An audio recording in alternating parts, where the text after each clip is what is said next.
It's me, Terri, of the Yarnjoy podcast. Welcome to VEDA Day 18. Okay, so for the declutter challenge for today, this is a challenge that Steph of The Secret Slob is doing for the month of April. Monday through Friday, she puts out a declutter assignment. I will link below in the description box her channel. And so for today's declutter assignment, it was the pantry, okay, or food items, wherever you store your food, okay? And so I did that, and there was a problem, there has been a problem in my kitchen for a while, and I just never had addressed it, and I thought, well, this is the perfect time to address it. And so what it is I have a cabinet next to my stove, okay? It's an overhead cabinet where I keep my spices. Well, the bottom shelf of that cabinet has got the smaller, you know, like the more standard size spices like the McCormick and, you know, that sort of brands, you know, the smaller ones. And then, but then I have an upper shelf that has the big, like, jumbo spices. And I use much garlic powder and things like that I buy that in a larger container. And so that second shelf, it's got those larger things, plus like my olive oil and different things, okay?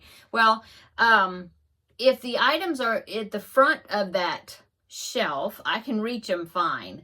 But if something gets pushed to the back of the shelf, which a lot of times it does, I mean, the back of the cabinet, I never could reach it. I'm just short.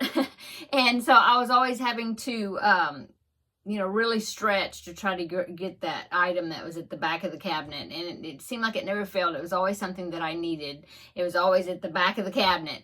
And I would have to get my husband to get it for me. Or, you know, I mean, I could go get my little step stool and use that to reach them. But, you know, it's always been an aggravation. And so since today's challenge was the pantry, I thought, okay, well, I'm going to take all the big spices because the bottom shelf is fine. My husband even built me these little risers to put in special size and everything, you know, that fits in that cabinet for the bottom shelf.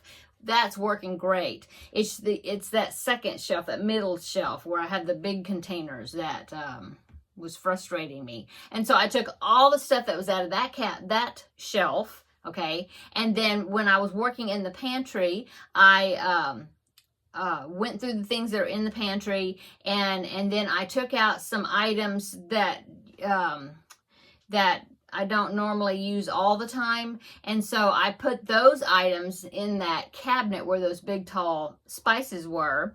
And I mean, if it's a larger item and it comes all the way to the front of the cabinet, then I can get it out. No problem, you know, so that works much better. And so then I put my big spices in my pantry. And my pantry is like, it's kind of on the outer edge of my kitchen, I guess.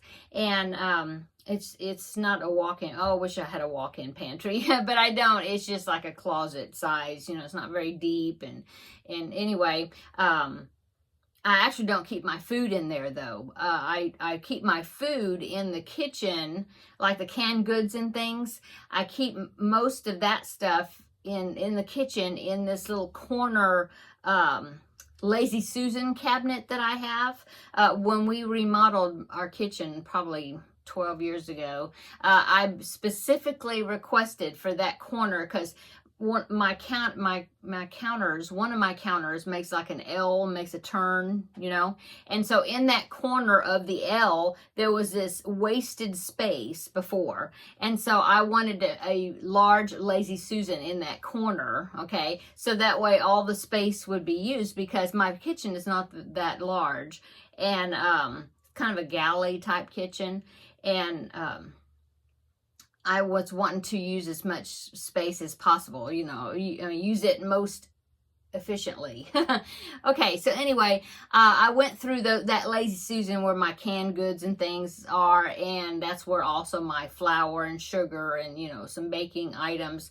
And so I went through all of that, and I found a few things I needed to toss because it was expired. Okay, so I did that, kind of straightened that up. And then in my pantry, there's a few food items in there, but also that's where I keep like my Corningware dishes, my mixing bowls, stuff that are kind of heavier that I don't want to put up high in a cabinet because they're heavy. And so anyway, I straightened it up. It looks good. It's not completely finished. At the bottom, it's a mess, and I have like the bottom is a mess.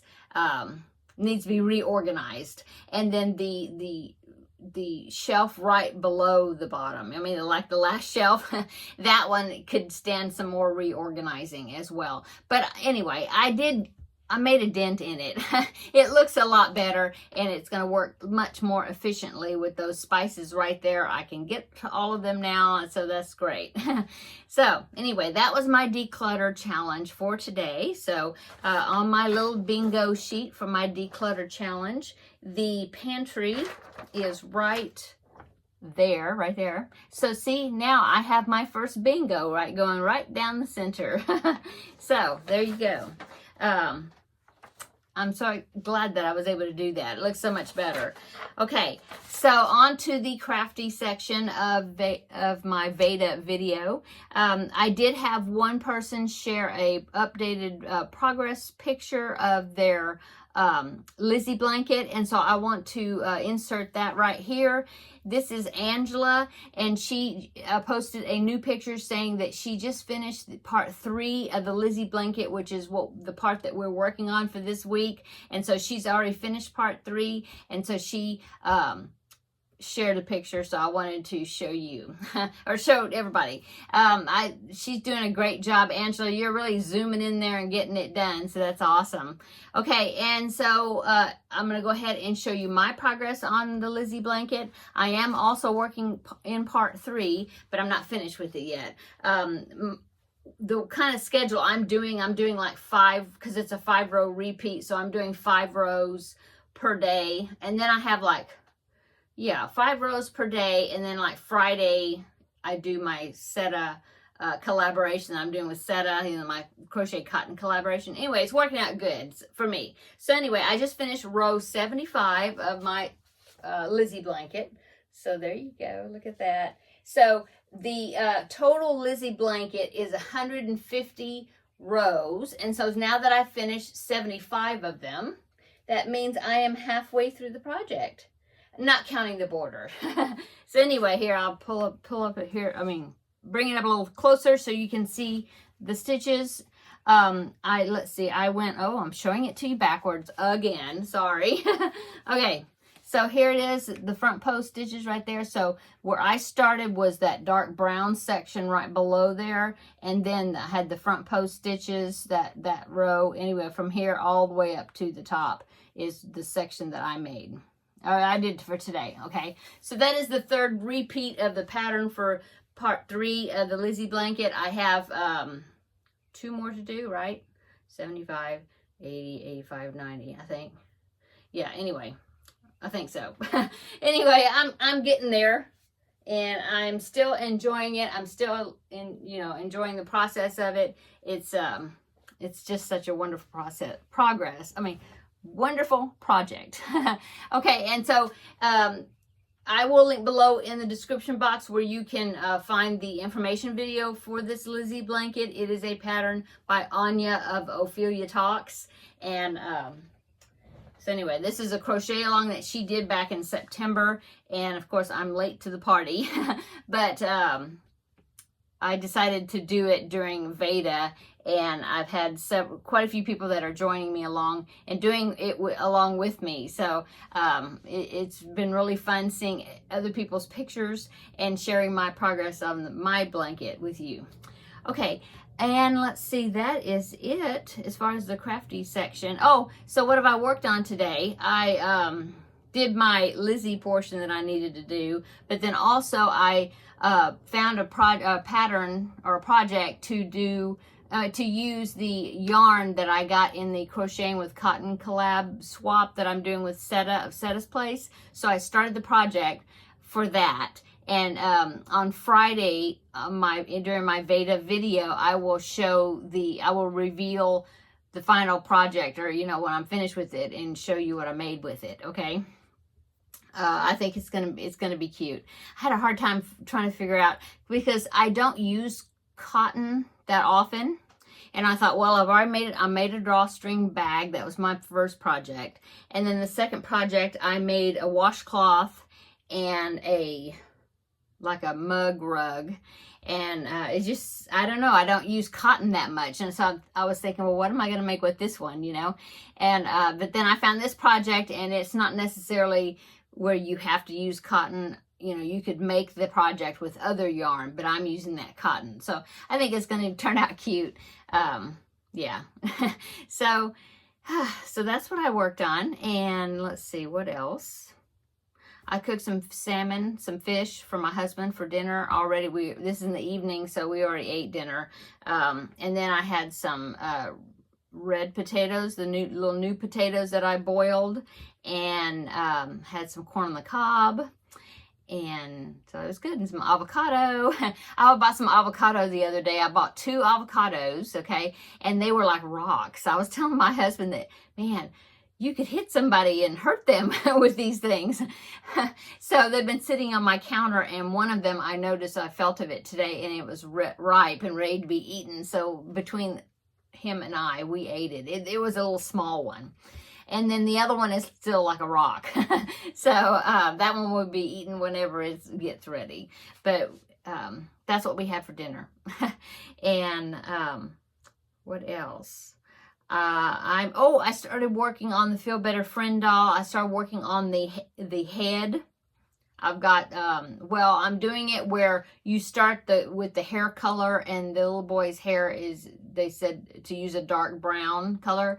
And so that's what I'm using. And so you do like the first 8 rows of the head in the hair color, and then you change to the flesh color, and then, you know, go down from there. And so that's what I'm working on. I started the head, and haven't put the eyes in yet. I don't know if I'm quite down that far to where the safety eyes go. They did request safety eyes this time instead of the embroidered eyes, and so, or the sewn on eyes. And so I haven't put them in yet, but I already know what color I'm going to use because of the application. They said that he had green eyes, so I'm going to use green eyes. And I think it's going to be cute. This little boy's got a lot of hair, quite a bit of hair, and so I'm not exactly sure how I'm going to do the hairstyle with this one. But I don't think I'm going to have to stitch it on like I did with the last doll. So hopefully it won't take me as long to do this one once I get to that part. But anyway, I'm working on the head, and so I'm glad that I picked it back up again and started working on it again. And that's it. I need to start another preemie hat because I've done 2 for this month. I need to start the next one. I have one picked out, and so I just need to pull the yarn out over here and get on it. So, but I haven't today.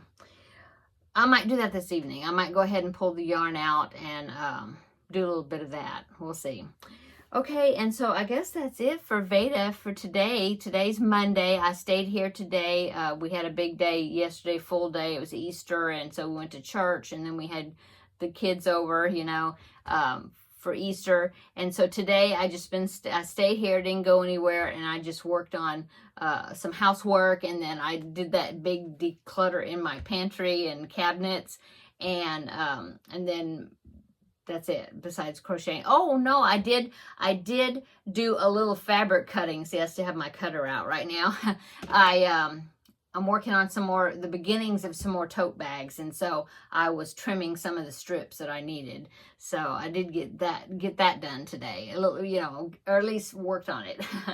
Okay, so I'm gonna go. So I hope everybody's having a wonderful day. Hope you have a wonderful evening, whenever it is that you see this video. And thanks for coming by for a visit for VEDA Day 17, and come back tomorrow for VEDA Day, is this 17? No, this is not 17. Today's the 18th, I'm sorry. So thanks for coming by to see VEDA 18, and come by tomorrow and we will do VEDA Day 19. Okay, so I'm going to go so I can go and edit this video and get it uploaded and posted so you can see it. Come back tomorrow and we will have another visit. Talk to you later, everyone. See you in the next video. Bye-bye.